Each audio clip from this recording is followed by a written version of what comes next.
Fox and the remaining riders now launched an attack on the main force of the Black Hand family, who were still locked in battle with Ibex's warriors, impaling their victims with lances. The enemy's force was waning. Their numbers diminished, their fight was gone, until their lines finally collapsed. As the last man was dispatched, the complex became deathly quiet. The battle was won. Now would come the tally of the dead and wounded, but that would have to wait. The warriors were in no fit state to make reports or do anything apart from collapse on the ground from sheer exhaustion. This was the second battle they had fought that day, and now the emotional and physical stress had caught up with everyone in the mining complex.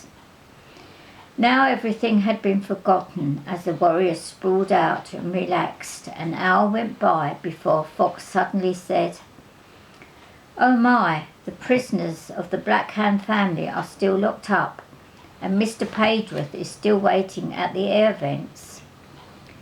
Right, let's get organised. Ledgman, you and your fittest warriors climb back up the vents and collect the horses. And Mr. Pageworth, Ball, as you killed so many of this lot, you form parties to clear away their dead. Just put them in the tunnel entrances for now. Hawk, you and Wolf go and let the people out of the storage sheds. Ibex, you give us a tally of numbers. Prancing Antelope, find yourself some people with healing experience and treat the wounded." Now the mining complex was full of bustling people, all going about their set tasks. Falling Boulder turned to Ibex and said, "I know the men of Castlewood are very fond of their horses, but why in the middle of a battle would they risk their lives to save their mounts and risk the possibility of being defeated? You must understand that the people of Castlewood's whole life revolve around their horses. They could physically feel the pain the creatures were in. If they had allowed the suffering to go on, their fighting abilities would have been compromised, as they would not be able to concentrate. The only thing on their minds would have been the suffering. It's a spiritual connection, symbiotic, the same sort of relationship that Fox has with his dog Patch. I have seen them calm horses that most people thought were insane.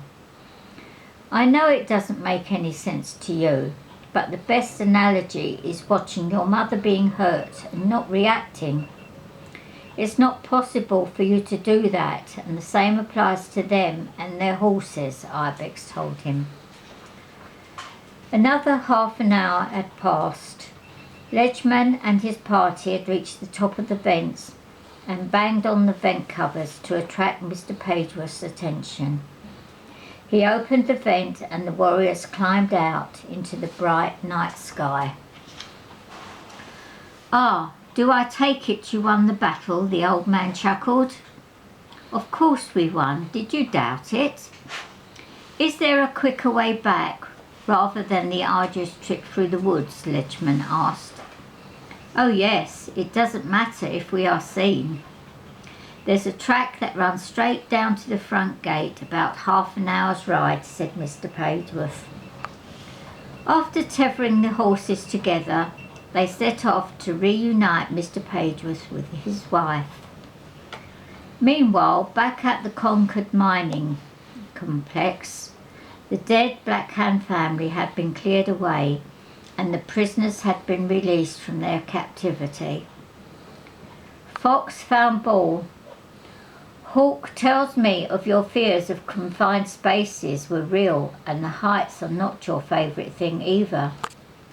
You did bloody well, my cousin. You are a very brave man. You have definitely won your spurs today."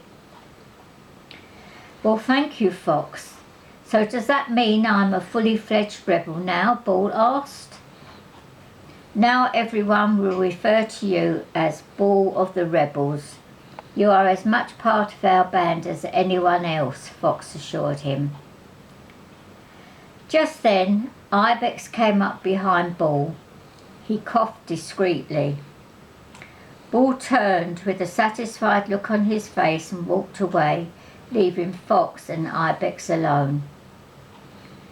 Fox could tell by the look on Ibex's face this was not going to be good news.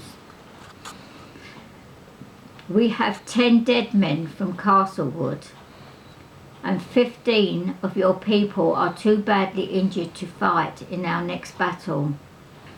We have 20 dead Hilllanders, 9 who can't be patched up, so we are down to 54 men. We have 76 men left for the next battle. We don't have that many. We have to leave a substantial force here, at least 50 warriors, to defend this place. So that gives me 26 to hold Devil's Gully against God knows how many. At least 150 men, I would surmise. Was Running Stream in your dead or badly wounded? Said Fox. No, she is fine and is over there talking to your brother. I didn't know you were acquainted with her. I don't know her, just had a chat and she seemed like a nice woman, Fox replied.